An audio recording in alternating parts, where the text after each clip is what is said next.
स्वागत है आपका भीम न्यूज इंडिया, देश के सबसे प्रमुख और विश्वसनीय चैनल में। आप देख रहे हैं भीम न्यूज इंडिया। नमस्कार, मैं आपके साथ हूं। आइए जानते हैं आज की ताजा अपडेट्स। देश और दुनिया में क्या चल रहा है उसकी पूरी जानकारी लेकर हाजिर हैं। सबसे पहले बात करते हैं आज के मुख्य समाचार। भीम न्यूज इंडिया देख रहे हैं विनय कुमार सिंघल के साथ।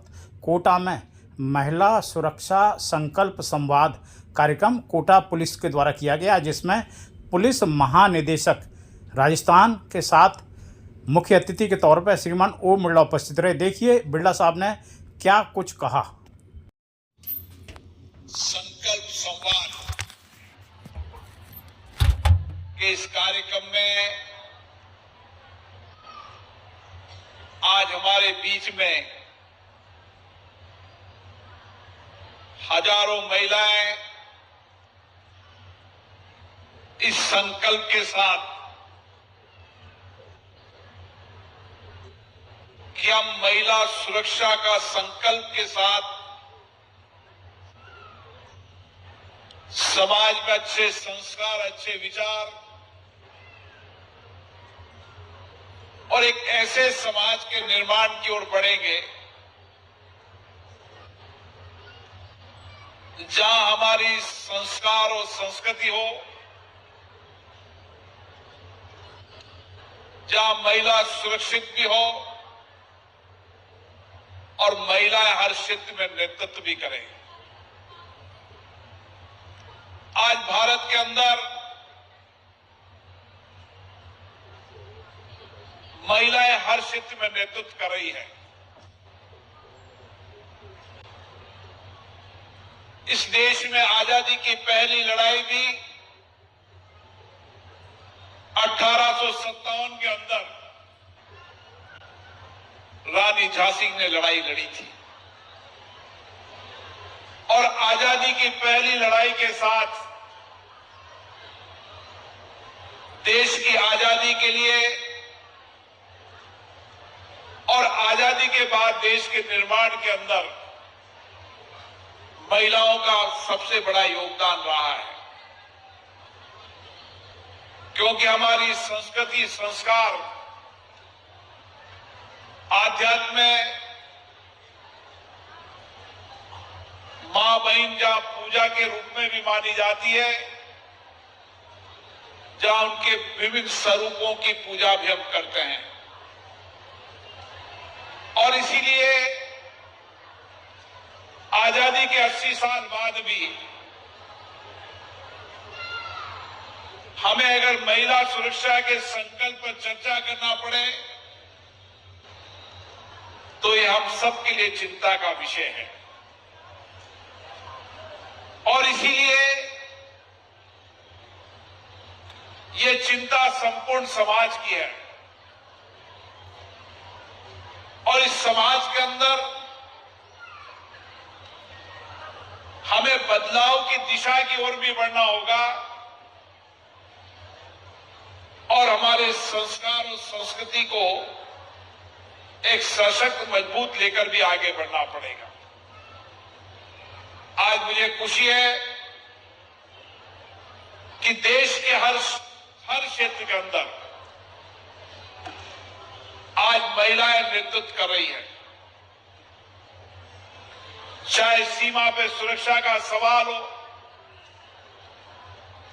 चाहे फाइटर प्लेन हो, ट्रेन हो, अंतरिक्ष हो, विज्ञान हो, टेक्नोलॉजी हो, खेत कल्याण से लेकर समाज की सुरक्षा के लिए आज महिलाएं कटिबद्ध होकर खड़ी है। और मेरे सामने जो हजारों महिलाएं यहां बैठी हैं, उनका संकल्प है कि हमें एक ऐसे समाज का निर्माण करना है जहां हमारी बहन बेटियां सुरक्षित हो और हमारे संस्कार और संस्कृति में तो हमेशा महिला सुरक्षा की जिम्मेदारी समाज के भाइयों के ऊपर होती है। और रक्षाबंधन का पर्व यह होता है कि हम हमारी बहन बेटियों की सुरक्षा भी करें और एक सुरक्षित समाज के निर्माण की ओर भी बढ़े। मुझे खुशी है कि कोटा शहर पुलिस ने इस दिशा में रचनात्मक काम किया, रचनात्मक दिशा अपनाई है और इसके लिए उन्होंने विभिन्न गोष्ठियां, विभिन्न सम्मेलनों के माध्यम से समाज में महिलाओं को सुरक्षित रखने के लिए जहां जागरूकता भी हो, संवाद भी हो और पुलिस के साथ आम महिलाओं की सहभागीदारी भी हो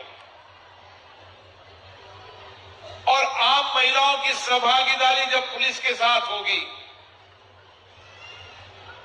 तो उस राज्य में, उस शहर में कानून व्यवस्था भी मजबूत होगी, क्योंकि महिला सुरक्षित होने के साथ महिलाएं संवेदनशील होती है। जहां भी वह अपराध होते देखेगी, जब पुलिस के साथ उसकी भागीदारी होगी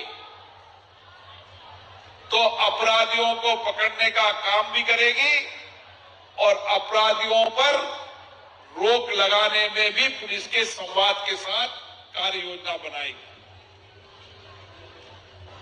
ये कोटा शेषलिंग नगर है। देश के अलग अलग राज्यों से यहां पर पढ़ने आते हैं और इसलिए हमारी और जिम्मेदारी बन जाती है कि हम कोटा में एक अच्छे शैक्षणिक वातावरण के साथ एक परिवार का वातावरण दें। और मुझे खुशी है, गर्व है कि किसी भी राज्य के आने वाली महिलाएं या बेटियां सुरक्षित भी है और एक अच्छे वातावरण में शिक्षा भी मिल रही है। एक दिन मैं एक वर्षारोपण के कार्यक्रम में गया था तो एक 9th क्लास में पढ़ने वाली बच्ची से मेरा संवाद हुआ। वो लद्दाख से यहां पर पढ़ने आई थी। अब एक तरफ लद्दाख है जहां पर तेज ठंड पड़ती है, यहां गर्मी है। मैंने उससे पूछा कि आपको कैसा लगता है बेटी? उन्होंने कहा बहुत अच्छा वातावरण है, अच्छी शिक्षा है, परिवार जैसा वातावरण है। वह उस गर्मी की तपती गर्मी के अंदर ठंडी प्रदेश में पढ़ने वाली बेटी को भी यहां का एजुकेशन का वातावरण भी अच्छा है और एक सुरक्षित वातावरण भी है। और ये हम सबकी जिम्मेदारी है, केवल महिलाओं की जिम्मेदारी नहीं है, समाज का व्यक्ति की जिम्मेदारी है कि 80 साल बाद भी हमें अगर महिला सुरक्षा की बात करनी होगी तो हमारे लिए चिंता का विषय है। हमें कोटा शहर का ऐसा वातावरण बनाना चाहिए जहां महिलाओं से एक अपराध न हो, कभी किसी महिला की चेन छीनना, बैग छीनना हम सबको बहुत पीड़ा देता है। अगर समाज जागरूक रहा, समाज का व्यक्ति जागरूक रहा तो हमारा भी संकल्प है कि हम एक ऐसा अपराध नहीं होने देंगे और किसी ने अपराध भी कर लिया तो उस अपराधी को गंभीर परिणाम भुगतने पड़ेंगे। यह हमारा संकल्प है।